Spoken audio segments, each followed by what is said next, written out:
له ومن يضلله فلا هادي له ونشهد أن لا إله إلا الله وحده لا شريك له نشهد أن سيدنا ومولانا محمدا عبده ورسوله صلى الله تعالى عليه وعلى آله وصحبه وبارك وسلم تسليما كثيرا أما بعد فأعوذ بالله من الشيطان بسم الله الرحمن الرحيم إن الذين قالوا ربنا الله ثم استقاموا تتنزل عليهم الملائكة ولا تخافوا ولا تحزنوا وابشروا بالجنة التي كنتم توعدون نحن أولياؤكم في الحياة الدنيا وفي الآخرة ولكم فيها ما تشتهي أنفسكم ولكم فيها ما تدعون نزلا من غفور رحيم ومن أحسن قولا ممن دعا إلى الله وعمل صالحا وقال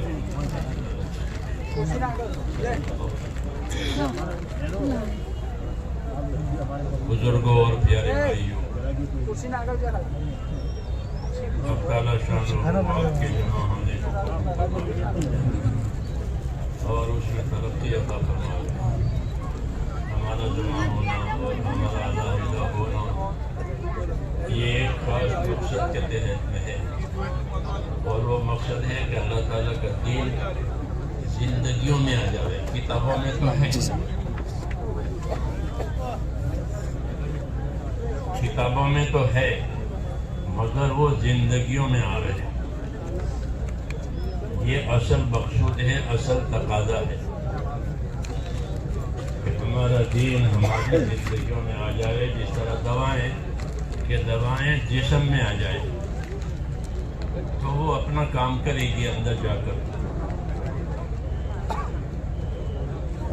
آنکھوں کی دوا آنکھوں کے لیے کانوں کے لیے پیٹ کے لیے وہ جا کر کے اپنا کام کرے ایسے ہی دین ہے کہ جب کام کرے گا آدمی دین کا اور دین کی محنت کرے گا تو وہ دین اندر جا کر اپنا کام کرے گا دلوں میں جا کر کام کرے گا کیا کام کرے گا کہ ایک تو اندر اللہ تعالیٰ کا یقین پیدا کرے گا دین کی دعوت سے دین کی محنت سے دینی اعمال سے اندر یقین بنتا ہے دلوں میں اور یہ تاثیر ہے آدمی کی محنت کی کہ آدمی محنت کرے گا جس چیز کی بھی محنت کرے گا اس کا یقین دل میں بیٹھے گا کیونکہ اگر یقین نہ بیٹھتا تو وہ کام ہی نہیں کرتا کیا لینا ہے ایک کمار ہوتا ہے کمار کہتے ہیں کیا کہتے ہیں مٹی کے برتن بناتے کمار وہ مٹی کے برتن بناتا ہے مٹی ہے گارا ہے کوئی قیمتی سامان کوئی قیمتی مٹیریل نہیں ہے اس میں گارا ہے اس گارے پر اس نے محنت لگائی اپنی کاریگری لگائی تو ایک شکل تیار ہو گئی مٹکا بن گیا وہ گارا تو ایسے بہت سے مٹکے بنا کر کے وہ بازار میں بیٹھتا ہے جی ہاں اور اسے بیچتا ہے کیوں کہ اس کی اس محنت سے اس کے دل میں یہ یقین اور اطمینان جمع ہوا ہے کہ یہ جب دکھ جائیں گے تو میری حاجتیں پوری ہو جائیں گی کوئی قرض والا آیا کہ آپ نے وہ پیسے دکان کے نہیں چکائے کمار سے کہے تقاضا کہ آپ نے وہ دکان کے پیسے نہیں دیے تو کیا کہے گا یہ دیکھو یہ جیسے بک جائیں گے آپ کے پیسے دودھ سے دھو کے دے دوں گا ہمیں دیہاتوں میں ایسا کہتے ہیں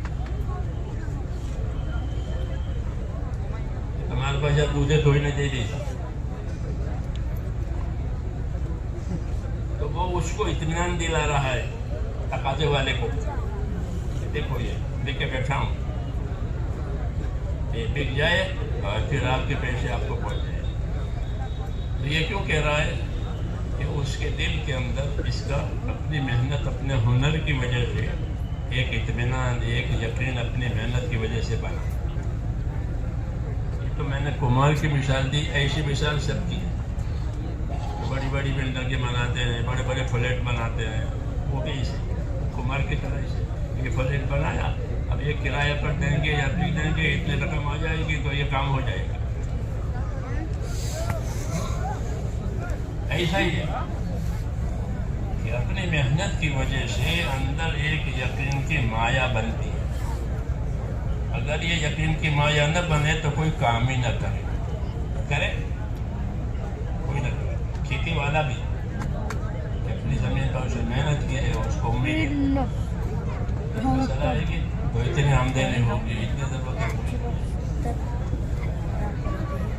یہ مثال اس لیے دی ہے کہ آدمی کی محنت سے بہت کچھ اللہ بناتے ہیں. اندر یقین بناتے ہیں، باہر شکلیں بناتے ہیں. حضرت فرماتے تھے اندر یقین بنتا ہے، باہر شکلیں بنتی ہیں.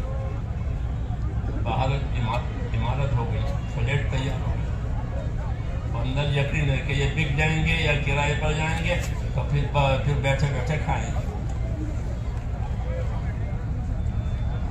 یہ ہوتا ہے. آدمی کی محنت سے اندر یقین بنتا ہے اور باہر شکلیں بنتی ہیں. اسی سے دنیا چل رہی ہے. اگر ایسا نہ ہو تو دنیا چلے. اللہ نے نظام بنایا.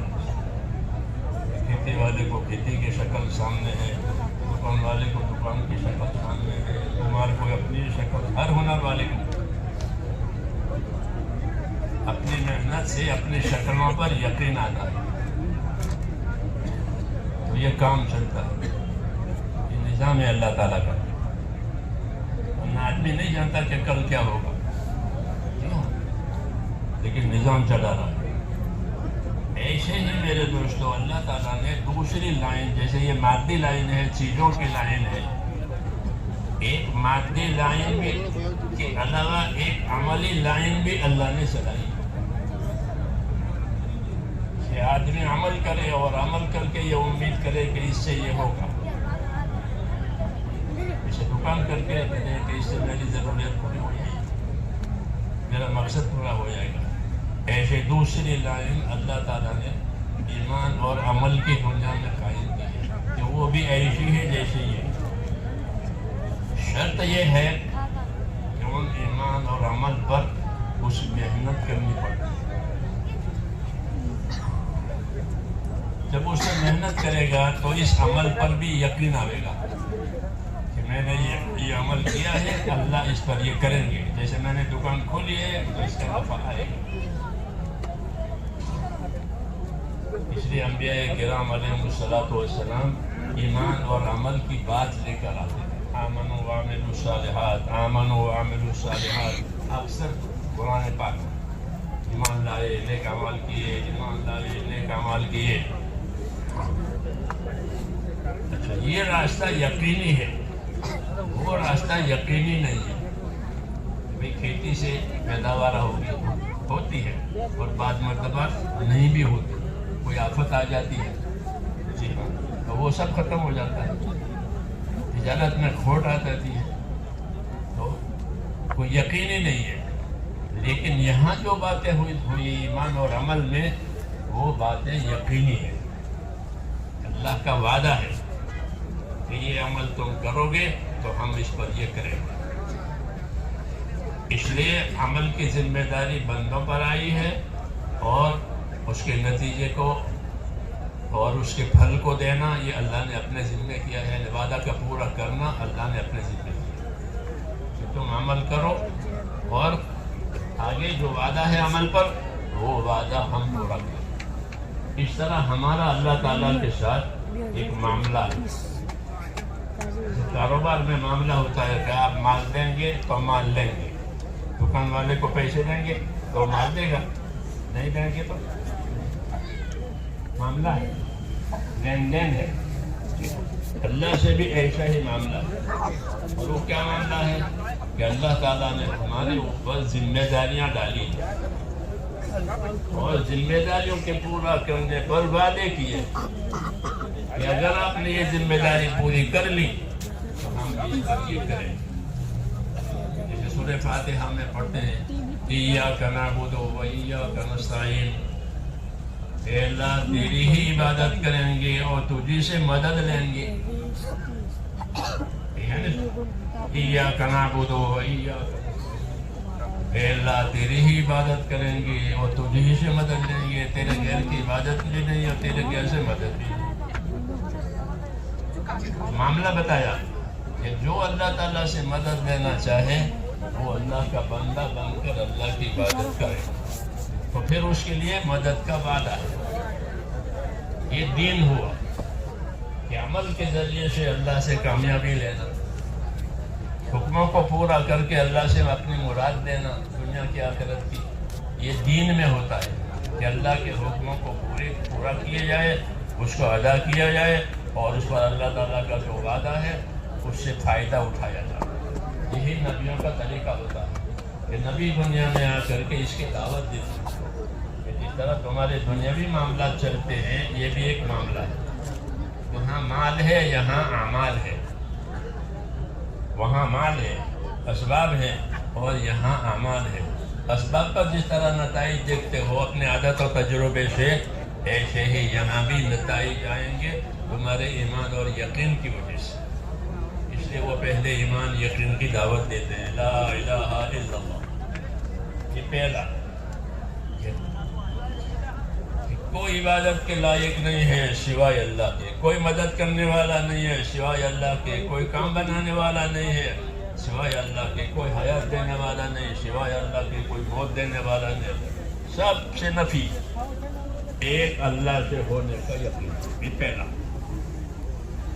یہ پہلا اس کو ایمان اور یقین کہتے ہیں. یہ سب سے بڑی بنیاد ہے دنیا اور آخرت کی خیر حاصل کرنے کی. ایمان ہو گیا کہ دنیا آخرت کی خیر حاصل ہو گئی. ایمان کی وجہ سے دنیا کا بقا ہے. ایمان کی وجہ سے اس دنیا کا بقا ہے. کہ وہ کیسے؟ کہ ایمان کی وجہ سے بقا ایسا ہے کہ ایک آدمی بھی روئے زمین پر اللہ اللہ کرنے والا رہے گا تو قیامت نہیں آئے گی. وہ ایک ایمان والا ہے اور وہ اللہ اللہ کر رہا ہے، اللہ نہیں کر رہا، اللہ اللہ کر رہا ہے اپنے ایمان کی وجہ سے.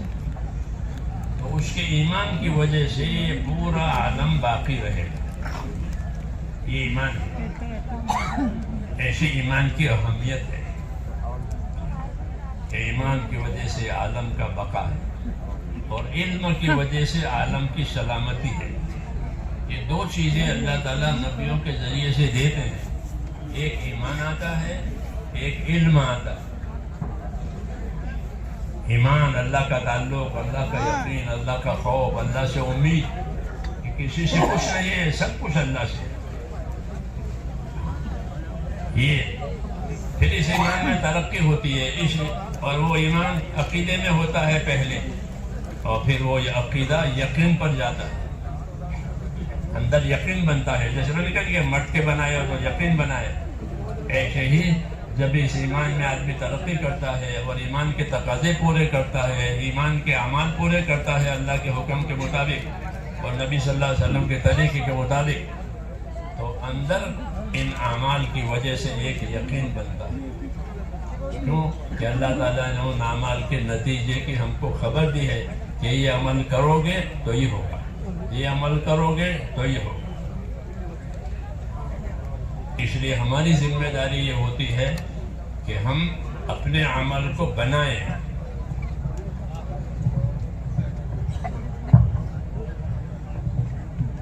عمل بنانے کی ذمہ داری ہماری ہے، عمل کرنے کی بھی ذمہ داری ہماری ہے. کہ عمل بنانے کے لیے ایک کو ایمان اور یقین چاہیے، اس لیے کہ کافر کے عمل کا کوئی اعتبار نہیں ہے. ایمان شرط ہے، اللہ پر ایمان شرط ہے عمل کے صحیح ہونے کے لیے، عمل کے قبول ہونے کے لیے. پھر اس عمل کے لیے علم شرط ہے کہ اس عمل کا جو صحیح طریقہ ہے اس کا علم ہمارے پاس ہو، پھر ہماری نیت صحیح ہو. جب یہ چیزیں ہو جائے گی تو وہ عمل صحیح ہوگا. پھر اس عمل کی جو مقدار اللہ چاہتے ہیں وہ مقدار پوری ہو جائے گی تو اللہ کا وعدہ پورا ہوگا. یہ ترتیب ہے. یہ نہیں کہ ایک دن کام کیا اور انتظار کرے مدد کا، کیسا نہیں. کوئی بھی چیز ایسی نہیں ہے کہ آج ہی شادی کی اور آج ہی بیٹا ہو گیا، ایسا ہوتا ہے. اور آج ہی بویائی کی اور آج ہی کٹائی بھی ہو گئی، ایسا نہیں. کل شیء عنده بمقدار، کہ ہر چیز اللہ کے ہاں ایک مقدار کے ساتھ ہے کہ جب اتنا ہو جائے گا تب ہم کریں گے. اس لیے نبی آ کر کے یہ عمل کا راستہ کھولتے ہیں. دنیا والوں کے پاس اپنے راستے ہوتے ہیں. مثلا تاجروں کے پاس تجارت کا راستہ ہوتا ہے، حکیموں کے پاس حکومت کا راستہ ہوتا ہے، زمینداروں کے پاس زمینداری کا راستہ ہوتا ہے، مزدوروں کے پاس مزدوری کا راستہ ہوتا ہے. یہ چار شعبے ہیں. یہ چار شعبے ہیں. یہ شعبے معیشت کے کہلاتے ہیں. معیشت کے شعبے. معیشت کے معنی زندگی گزارنے کے لیے. حکومت زندگی گزارنے کے لیے، کھیتی زندگی گزارنے کے لیے، تجارت کس کے لیے؟ زندگی گزارنے کے لیے. اور مزدوری کس کے لیے؟ وہ بھی نہیں. یہ معیشت کے شعبے کہلاتے ہیں کہ اس کے ذریعے سے تمہارا گزارا ہوگا. یہ گزارے کے شعبے. موت تک اس کا تعلق ہے. موت پر یہ سب ختم. حاکم کی حکومت، تاجر کی تجارت، مزدور کی مزدوری، ذمہ دار کی ذمہ داری ختم. جو چیز آنکھوں سے نظر آتی ہے، آنکھیں بند ہونے پر اس کا سلسلہ ختم ہو جاتا ہے.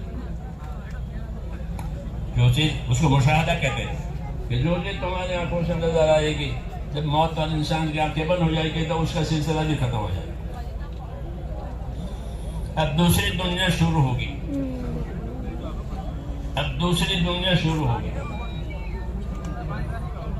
اس دنیا میں کیا چلیں گے؟ اس کا تو سلسلہ ختم ہوا.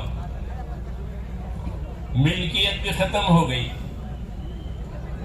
مالک تھے بڑی بڑی جائیدادوں کے، اور موت پر ملکیت ختم ہو جاتی.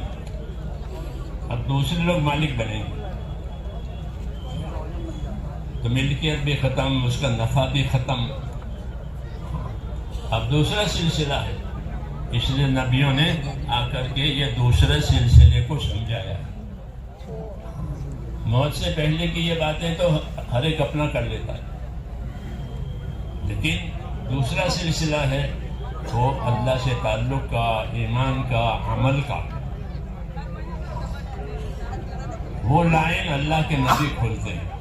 اس کو عبادت کی لائن کہتے ہیں کہ اللہ نے انسانوں کو، جناتوں کو عبادت کے لیے پیدا کیا. یہ بتایا کہ میں نے جناتوں کو، انسانوں کو صرف میری عبادت کے لیے پیدا کیا. وما خلقت الجن والانس الا لیعبدون، کہ میں نے ان کو صرف اسی وجہ سے پیدا کیا ہے کہ وہ میری عبادت کریں. میں ان سے یہ نہیں چاہتا کہ وہ مجھے روزی دیں یا وہ دوسروں کو روزی دیں. یہ تقاضا میرا نہیں ہے. ما اريد منهم من رزق وما اريد ان يطعمون. نہ مجھے روزی کی ضرورت ہے، نہ یہ چاہتا ہوں کہ دوسروں کو روزی دو، بلکہ روزی دینے کے لیے میں ہوں. جو پیدا کرے گا وہ پالے گا. فائدہ ہے کہ جو پیدا کرے گا وہ پالے گا. جو کھیتی بوئے گا وہ اپنی کھیتی کو پانی دے گا. یسقی کا منظر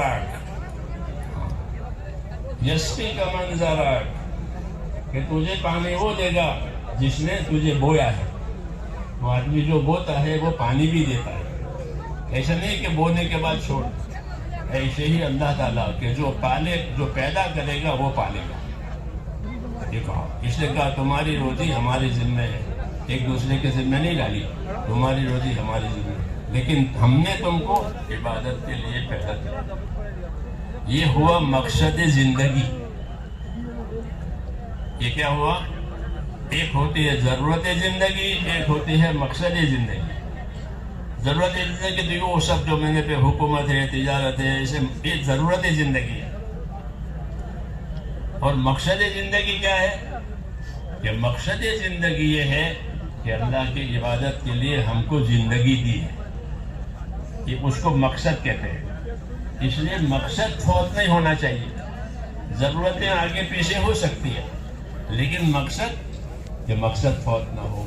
مقصد فوت ہو گیا تو کہ مقصد فوت تو ہلاک ہو گیا. جیسے آدمی حج کو جاوے اور راستے میں اتنا لیٹ ہو گیا کہ حج فوت ہو گیا. کیا فوت ہو گیا؟ حج کا وقت نکل گیا. تو کیا ہوا کہ نامراد ہوا. اب اس کا جانا آنا مکہ مدینہ کیونکہ مقصد پر نہیں رہا. تو مقصد جب فوت، جس کا مقصد فوت ہو جاوے اس کو نامراد کہتے ہیں کہ اس کا تو مقصد ہی فوت ہو گیا، یہ نامراد ہو گیا. اس لیے یہ سمجھنے کی بات ہے کہ نامرادی کس میں ہے، کہ دنیا کی ضرورتوں کے آگے پیچھے ہونے میں نامرادی نہیں ہے، وہ تو ہوتی ہے. ہاں، جس مقصد کے لیے اللہ تعالیٰ نے ہم کو پیدا کیا ہے وہ مقصد ہاتھ سے نکل جاوے تو وہ سب سے بڑی نامرادی. اس سے زیادہ نامرادی اور محرومی ہے ہی نہیں. سب سے بڑی نامرادی یہ ہے کہ زندگی کا مقصد ہی فوت ہو. اس لیے اللہ تعالیٰ نے ہم کو یہ بات سمجھائی کہ بھئی نامراد کون ہے اور کامیاب کون ہے. فمن زحزح عن النار فمن زحزح عن النار وأدخل الجنة فقد